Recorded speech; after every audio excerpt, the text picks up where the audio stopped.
Hello friends, welcome to Mantri learning. Taxation 1 में हमारा chapter number 1 introduction to tax and tax planning. First lecture में हमने इसका introduction देखा था, टैक्स क्या होता है, टैक्स प्लानिंग क्या होता है, टैक्सेशन क्या होता है, और देखा था हमने ऑब्जेक्टिव ऑफ टैक्सेशन, टैक्सेशन की रिक्वायरमेंट क्यों है। ठीक है, आज इस लेक्चर में हम पढ़ने वाले हैं significance of income tax planning. देखो, प्लानिंग जो है वो इम्पोर्टेंस कितना रखता है, importance of income tax planning. दूसरा है tax planning meaning, tax planning का मीनिंग क्या है, एक्चुअल टैक्स प्लानिंग के फीचर्स है। फिर टैक्स प्लानिंग के जो इम्पोर्टेंट एलिमेंट्स है वो है एग्जेम्पशन, डिडक्शन और रिलीफ के बारे में देखेंगे। और टैक्स रिडक्शन अल्टरनेटिव, अब ये क्या है। तो टैक्स प्लानिंग जो है उसका मेन जो काम है वो है टैक्स लायबिलिटी को रिड्यूस करना, but in the legal fact. तो दूसरे भी ऑप्शन है, अल्टरनेटिव ऑप्शन है, जिसमें लोग अपना टैक्स रिडक्ट करते हैं, मतलब डिडक्ट कम करते हैं, टैक्स लायबिलिटी कम करते हैं। तो वो अल्टरनेटिव क्या है वो भी हम इसमें देखने वाले। ठीक है, तो चलिए स्टार्ट करते हैं। सबसे पहला पॉइंट हमारा जो है वो है significance of income tax planning.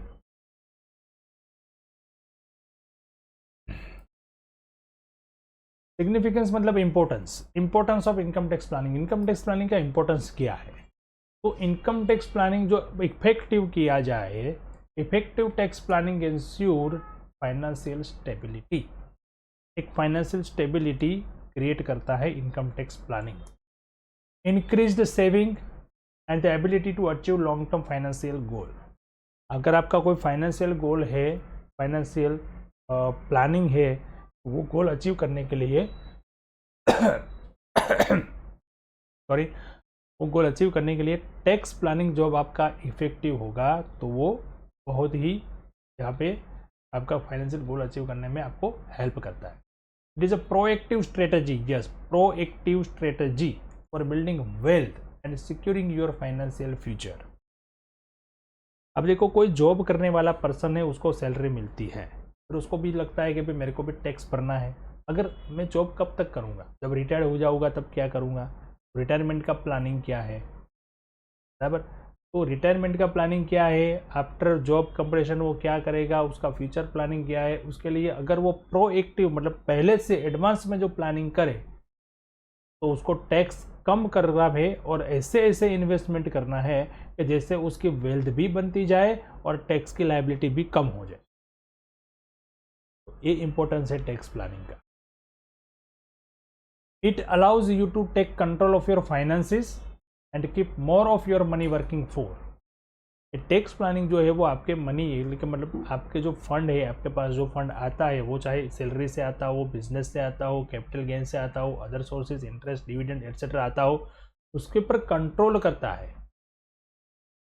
Tax planning के हिसाब से आप अगर आप चलोगे तो टैक्स की लायबिलिटी कम होगी, बट वो भी इन्वेस्टमेंट का भी, आपका जो भी पैसा जहाँ से आता है और जहाँ पे जाता है उसके ऊपर भी कंट्रोल करने का काम ये टैक्स प्लानिंग करता है। और टैक्स प्लानिंग के हिसाब से आपके जो मनी है वो वर्किंग करे और मनी मेकिंग, टैक्स लायबिलिटी भी कम आ जाए। जैसे कि LIC इन्वेस्टमेंट हो गया, म्यूचुअल फंड, ऐसे का अभी बहुत सारे ऐसे कोई प्लान भी आ रहे हैं कि जिसमें आप इन्वेस्ट करोगे तो आपको सेक्शन 80C के थ्रू वो इन्वेस्टमेंट आपको एज अ डिडक्शन मिलता है। बट ये जस्ट एक मैं एग्जांपल आपको दे रहा हूँ कि इस तरीके से कुछ होता है, पर इसके लिए डिटेल में अगर आपको पता होना है तो आपको सारी चीज़ें, मतलब कि जो एग्जाम्पशन क्या है, डिडक्शन क्या है, रिलीफ क्या है, वो सारी चीज़ें डिटेल में पढ़नी होगी, जो हम आने वाले 4 चैप्टर्स में एक एक इनकम के हेड्स में पढ़ने वाले। ठीक है, सबसे पहला तो इसका जो इम्पोर्टेंस है वो है estimation of payable income tax. Estimation of payable income tax, मुझे इनकम टैक्स कितना पे करना है वो मैं पहले से ही पता लग जाए, एस्टिमेट कर सकेंगे। तो बोला ना प्रोएक्टिव स्ट्रेटजी, तो ऐसी स्ट्रेटजी बनाएंगे हम और ऐसी स्ट्रेटजी का यूज़ करेंगे जिसमें हमें पहले से ही, जब अप्रैल शुरू होगा तभी से पता चल जाएगा कि भाई इस साल में मेरी इनकम इतनी है तो मुझे कितना टैक्स आएगा। अगर वो टैक्स कम करना है, मैं क्या क्या प्रोविजंस का यूज़ करके उसको लीगल वे में कम कर सकता हूँ, और वो जो पैसा है वो मैं टैक्स के थ्रू, जब गवर्नमेंट को टैक्स पे करना है उसके थ्रू, यानी कि उसके अलावा मैं मेरी वेल्थ कैसे बढ़ाऊँ, वहाँ पे मैं कैसे यूज़ कर सकता हूँ। तो ये एस्टिमेशन है। एडवांस टैक्स पेमेंट करना पड़ता है, उसके लिए भी आपको टैक्स प्लानिंग की ज़रूरत पड़ेगी, बराबर है। Overall profitability can be increased. Tax planning करने से शुरुआत में ऐसा लगता है कि भाई ये तो मेरा इन्वेस्टमेंट हो गया, मैंने इन्वेस्टमेंट 3 साल के लिए 5 साल के लिए ब्लॉक हो गया, बराबर, पर ब्लॉक हो गया पर 5 साल के बाद तो मिलने वाला है, 3 साल के बाद तो मिलने वाला है, तो ओवरऑल वो प्रॉफिटेबल ही है, ठीक है। एक बार टैक्स पे कर दिया, गवर्नमेंट को दे दिया, तो वापस आने वाला नहीं है, बराबर। बट मैंने कहीं इन्वेस्टमेंट करके टैक्स बचाया, तो वो जो इन्वेस्टमेंट किया वो मुझे वापस मिलने वाला है। मैक्स ऑर्गेनाइजेशन इकोनॉमिकली साउंड, हमारा जो बिजनेस है उसको साउंड यानी कि कंफर्टेबल बनाता है, और वो सही तरीके से सही ढंग से चले ऐसा बनाता है, मतलब कोई टेंशन नहीं होता है, कुछ गड़बड़ नहीं होती है। टैक्स प्लानिंग करके अगर हमने टैक्स बचाया तो, और इधर उधर कोई गड़बड़ी करके हमने टैक्स बचा लिया तो हर वक्त टेंशन रहता है, हर वक्त एक अपने पर वो लटकती तलवार जैसा रहता है कि कोई इनकम टैक्स वाला आ गया, कोई ये आ गया, कोई हो गया, नोटिस आ गया, ये हो गया, वो बिजनेस मेकिंग फिर अच्छी तरीके से चलता नहीं है। बट आपने सही तरीका यूज़ किया, सही प्लानिंग से ये कंप्लीट किया, तो आप टैक्स प्लानिंग करके भी अपने पैसे अपने पास रख सकते हो, उसका इन्वेस्टमेंट भी कहीं पे कर सकते हो, और टैक्स भी कम कर सकते हो। बट ये टैक्स प्लानिंग का काम है। स्पेशल प्रोविज़न जो है गवर्नमेंट बनाती है, मतलब कि कोई इंडस्ट्री वाइज स्पेशल प्रोविज़न बनाती है, जैसे कि कोई इंडस्ट्रीज़ में रिसेशन चल रहा है, तो मंदी वाला सीजन है, बराबर, फिर भी टैक्स बर्डन उस पर आता है तो लोग फिर हो जाते हैं, तो उसके लिए गवर्नमेंट जो है वो हर एक फाइनेंस बिल जो होता है उसके अंदर वो कुछ ना कुछ रिलीफ देता है, कुछ ना कुछ रिलीफ देता है, कुछ एग्जाम्पशन दे देते हैं कुछ इंडस्ट्रीज़ को, तो वो हमें जानना है, वो हमें देखना है। ऐसी कुछ इंडस्ट्रीज़ भी है कि जो इंडस्ट्री जब स्टार्ट करोगे, बराबर, तो उसमें टैक्स गवर्नमेंट कम लगाती है, क्योंकि उसको प्रमोट करना है। जैसे कि एम्प्लॉयमेंट जनरेशन वाली कोई आप काम करते हो तो फिर वो भी आपको गवर्नमेंट ज़्यादा बेनिफिट देता है। जैसे मान लो कि एग्जांपल है कि सेज करके जो है स्पेशल इकोनॉमिक जोन, बराबर है, एक्सपोर्ट ओरिएंटेड यूनिट, इस तरीके से काम करोगे आप, उसी इंडस्ट्री में आप जाओगे तो वहाँ पे बहुत सारे छूट छाट दी गई है। आपको टैक्स भी नहीं पे करना है, बिजनेस भी करना है, प्रॉफिट भी कमाना है, और आपको विदाउट टैक्स पे या तो कम से कम टैक्स पे करके वो आप अपने पास रख सकते हो। तो ये टैक्स प्लानिंग का काम है। Make acquainted tax payer with the provided relief and exemption in future. This can be used for business expansion. मतलब acquainted tax payer with the provided relief, मतलब कि रिलीफ देते हैं, एग्जम्पशन देते हैं, और ये आगे जाके बिजनेस एक्सपेंशन पे हमको बेनिफिट मिलता है, बराबर है। ये एक बहुत सा इम्पोर्टेंस है, टैक्स प्लानिंग का बहुत बड़ा इम्पोर्टेंस है, जो यूज़ करके हम अपना काम आराम से अच्छे तरीके से टैक्स बचा के कर सकते हैं।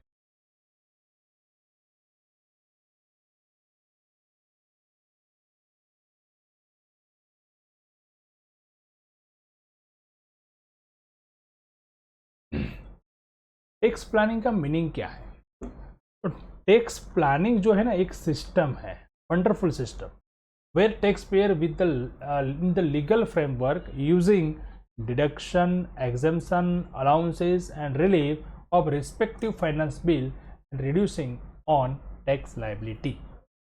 यहाँ पे आपको खास ये जो चीज़ें दी गई है उसको हम अभी डिटेल में पढ़ने वाले हैं, क्या क्या होता है। ये डिडक्शन आपने पढ़ा हुआ है बीकॉम के अंदर, पर अभी यहाँ पे थोड़ा डिटेल में देखेंगे, उसका यूज़ टैक्स प्लानिंग में कैसे करेंगे वो भी समझेंगे। डिडक्शन क्या है, एग्जेम्पशन क्या है, अलाउंसेस क्या है, रिलीफ क्या है, बराबर। ये सारी जो चीज़ें गवर्नमेंट अपने प्रोविज़न में देती है, जब हर साल एक नया फाइनेंस बिल पास करती है, फाइनेंस एक्ट करती है, उसके अंदर उसका यूज़ करके लीगल फ्रेमवर्क में रह के टैक्स का बर्डन कम करना, उसको कहा जाता है टैक्स प्लानिंग।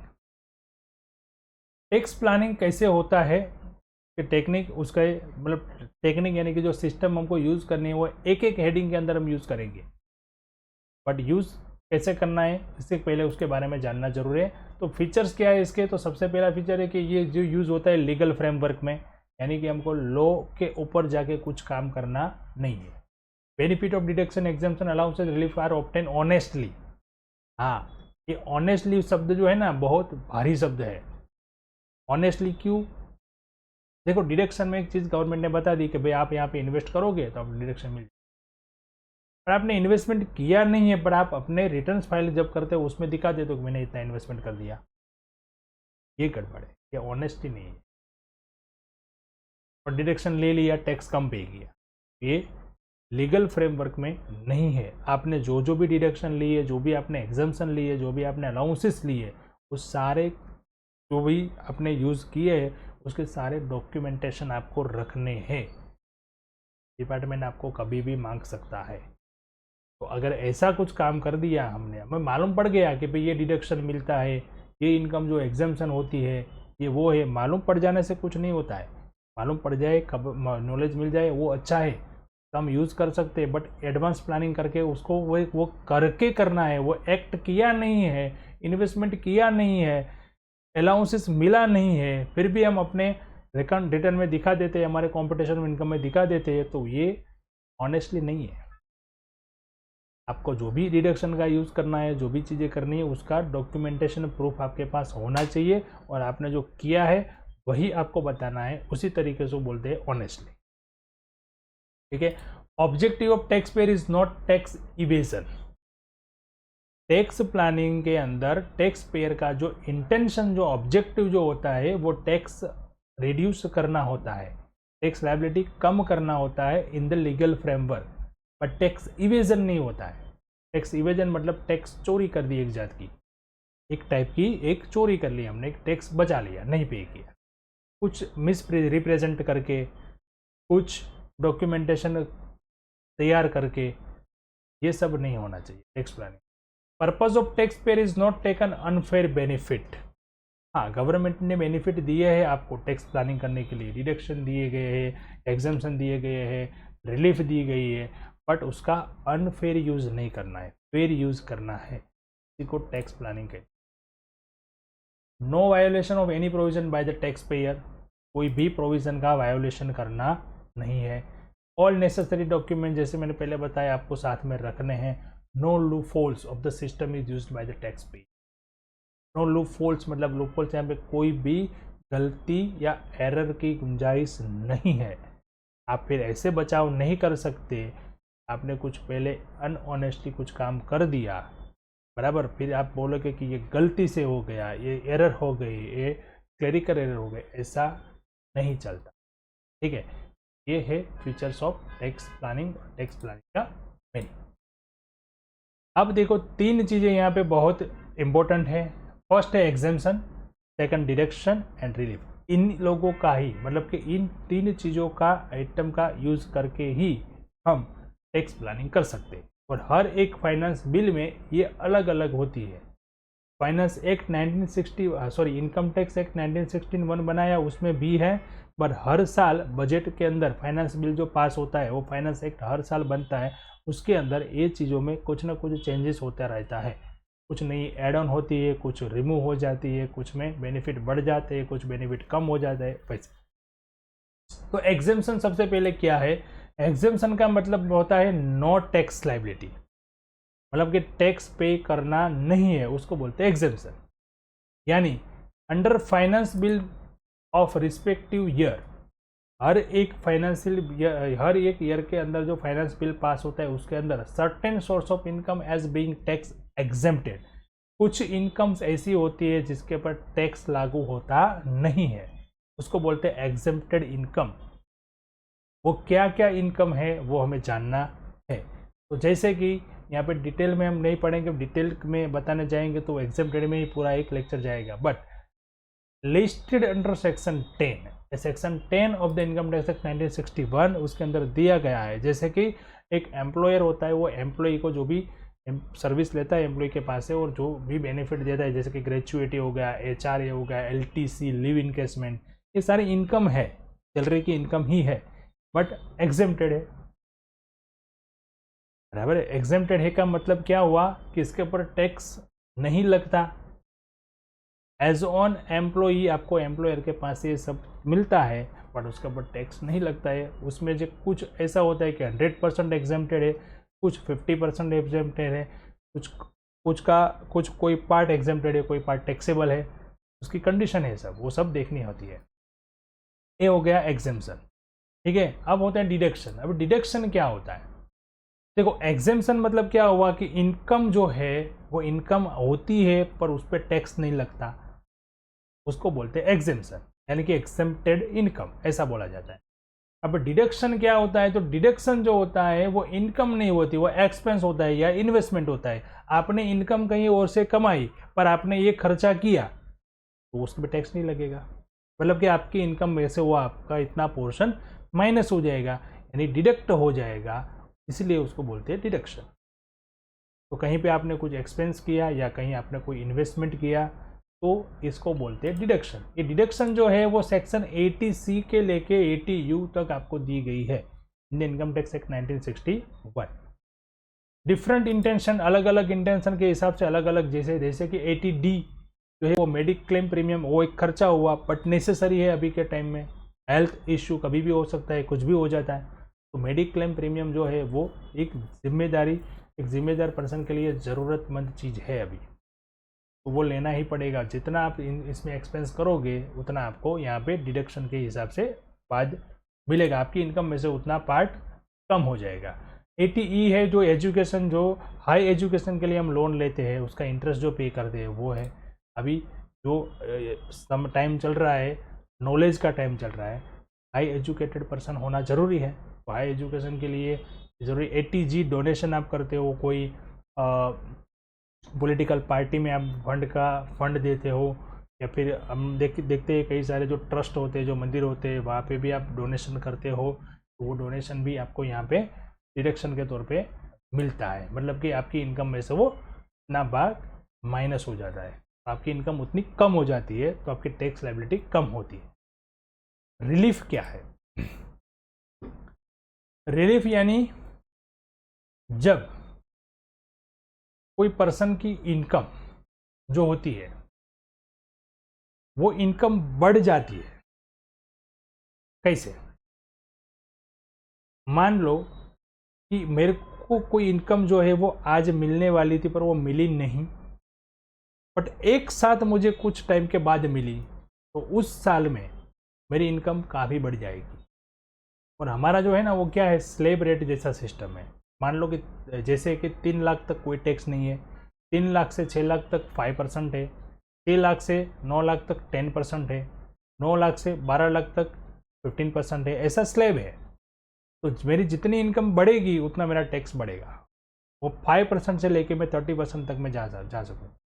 तो ऐसा होता है यहाँ कि where your total income include any past dues paid in the current year, you may be worried about paying a higher tax. मतलब मुझे मिलने वाली थी लास्ट ईयर की इनकम, वो लास्ट ईयर में नहीं मिली, तो उस साल मेरा जो इनकम था वो कम था, मेरे को टैक्स नहीं आया। पर वो इनकम मुझे ये साल में मिली, इस ईयर में मिली, तो इस ईयर की इनकम तो मिली ही मुझे, तो दूसरी इनकम जो हुई वो पास्ट ईयर की थी, तो मुझे इस साल मिली, मेरी टोटल इनकम जो है वो बढ़ गई, तो मुझे 5% से लेके 30% तक में चला गया, टैक्स बर्डन आ गया। तो ऐसे केस में क्या होता है, ऐसे केस के अंदर गवर्नमेंट आपको टैक्स लॉ के अंदर रिलीफ देती है। रिलीफ है अंडर सेक्शन 89I। अब ये रिलीफ किस तरह से है, तो इस रिलीफ के अंदर ऐसा बताया गया है, you are not required to pay more taxes if there was delay to payment to you were in lower tax rate bracket. आपको कोई डिले पेमेंट मिला है एक साथ, तो आपको उस हाल में उसके ऊपर टैक्स भरना नहीं है। जैसे सैलरी रिसीव्ड इन एरियर्स और इन एडवांस, आपने एडवांस सैलरी ले ली अपने एम्प्लॉयर के पास का, आपको ज़रूरत है, तो अब मान लो कि आपका सैलरी पूरे साल का 6 लाख रुपया है, पर आपको 10 लाख रुपये की ज़रूरत है, आपने बोला एम्प्लॉयर को भी मेरे को 10 लाख देना है इस साल, 6 लाख तो आप सैलरी देने वाले हो, मुझे 10 लाख रुपया दे देना है, मुझे ज़रूरत है, जो है वो बाकी आप नेक्स्ट मंथ में रिडक्शन उसमें से करते जाना, तो आपकी इनकम 10 लाख रुपया हो गई इसमें। तो फिर आप तो 6 लाख से ऊपर चले गए, 6 लाख तक को कोई टैक्स है नहीं, टैक्स है बट वो डिडक्शन के अंदर हमको मिल जाता है, रिबेट के अंदर मिल जाता है, तो टैक्स नहीं आता है। पर आपकी इनकम तो 10 लाख हो गई तो आपको टैक्स भरना आ जाएगा। तो इसमें ऐसा है कि आपने एडवांस लिया है तो उसके ऊपर टैक्स नहीं भरना है, आपके जो सैलरी इस साल की है उसी पे टैक्स भरना है, वो सैलरी जिस साल की है उस साल में आपको दिखाना है। तो इस तरीके से रिलीफ देते हैं सेक्शन 89I की। उसके अंदर जो कुछ फॉर्म्स होते हैं, कुछ ये होता है जो हमको डिपार्टमेंट में फाइल करना होता है। जैसे pre mature withdrawal of provident fund का पैसा आपने उठा लिया, ज़रूरत पड़ी प्रोविडेंट फंड का पैसा आपने उठा लिया, आपकी इनकम बढ़ गई, तो वो भी यहाँ पे रिलीफ के अंदर काउंट होगा। ग्रेचुइटी एक साथ आपको मिलती है जब आप नौकरी पे 25 साल ख़त्म कर देते हो, 20 साल ख़त्म कर देते हो, तब कॉम्पिटेड पेंशन मिलता है। एक साथ कॉम्पिटेड पेंशन आपने एक साथ उठा लिया, आपको ज़रूरत है तो वो भी यहाँ पे रिलीफ करके आप अपना टैक्स का प्लानिंग करके टैक्स की लाइबिलिटी कम कर सकते हैं। ठीक है, तो ये तीनों चीज़ थी, एग्जेम्पशन, डिडक्शन और रिलीफ। अब मैंने बात की थी आपको tax reduction alternatives. Tax reduction alternative क्या है? तो ये वही है जो हमने देखा था कि भाई हम टैक्स प्लानिंग करके टैक्स रिड्यूस कर सकते हैं। दूसरा अल्टरनेटिव ऑप्शन है टैक्स अवॉइडेंस, टैक्स अवॉइड करके। तीसरा है टैक्स इवेजन।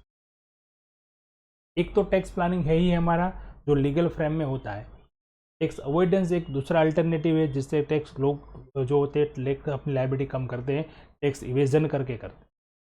तो ये सब क्या है, ये अल्टरनेटिव हम इसको डिफरेंसेस में देखेंगे तो आपको पता चलेगा। देखिए, चलिए सबसे पहला डिफरेंस इसका देखो, ये है टैक्स प्लानिंग क्या है। तो it is a valid method of tax reduction. ये जो है ना वो वैलिड मेथड है, ये मेथड कैसी है, वैलिड है। टैक्स अवॉइडेंस क्या है? It is a valid method with in the legal framework of tax reduction. ये टैक्स अवॉइडेंस है जो आप लीगल फ्रेमवर्क के अंदर करोगे तो वैलिड है। टैक्स इवेजन तो जो है वो इनवैलिड ही है। टैक्स इवेजन मतलब पक्का टैक्स की चोरी करना, आपने ट्रांजैक्शन किए वो गवर्नमेंट से छुपाना, आपको इनकम मिली गवर्नमेंट से छुपाना, या फिर मिस रिप्रेजेंटेशन करना, मेरे को मिला ही नहीं है ऐसा बता, जो होता है टैक्स इवेजन, तो वो इनवैलिड है, लीगल नहीं है। टैक्स प्लानिंग जो है वो ऑनेस्ट मेथड है। टैक्स अवॉइडेंस है वो ऑनेस्ट मेथड है but used expertise for tax reduction. Expertise tax reduction का मतलब ये होता है कि आपको कोई एक्सपर्ट नॉलेज की रिक्वायरमेंट रहती है, उस हिसाब से अगर आप टैक्स अवॉइड करते हो तो वो लीगल है, पर लीगल फ्रेमवर्क से बाहर जाके करोगे तो नहीं है, लीगल वर्क फ्रेम के अंदर ही। ये तो डिसऑनेस्ट ही है टैक्स इवेजन, बराबर। टैक्स प्लानिंग जो है वो लूफोल्स का कहीं पे यहाँ पे वो यूज़ नहीं करते। टैक्स रिडक्शन जो है मतलब टैक्स अवॉइडेंस जो है वो डन बाय लूफोल्स टैक्स रिडक्शन। लूफोल्स मतलब क्या, गलती हो गई, एरर हो गई ऐसा दिखाना, मिस रिप्रेजेंटेशन करना, डॉक्यूमेंट जो है वो गलत बना के बता देना, ये सारी लूफोल्स वाली चीज़ है। गड़बड़ करना, कोई भी घोटाला करना, ये सारे होते हैं लूफोल्स। मैंने इन्वेस्टमेंट किया नहीं, इन्वेस्टमेंट दिखा देने का, इन्वेस्टमेंट किया 1 लाख का, रिसिप्ट मिली 1 लाख रुपए की, तो 10 लाख की बना देना, ये सारे लूफोल्स होते हैं। टैक्स अवॉइडेंस इस तरीके से अवॉइडेंस का काम करते हैं, ठीक है। और इसमें तो ये आउटसाइड ही लीगल फ्रेमवर्क, मतलब किया ही नहीं है, रिसिप्ट है ही नहीं, कुछ भी नहीं, फिर भी दिखा दिया, ये टैक्स इवेजन।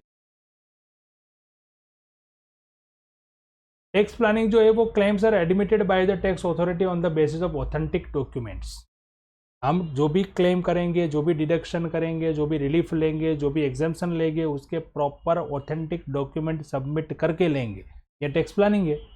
टैक्स अवॉइडेंस में क्या है, claims are admitted by the tax authority on the basis of clarification on authentic document.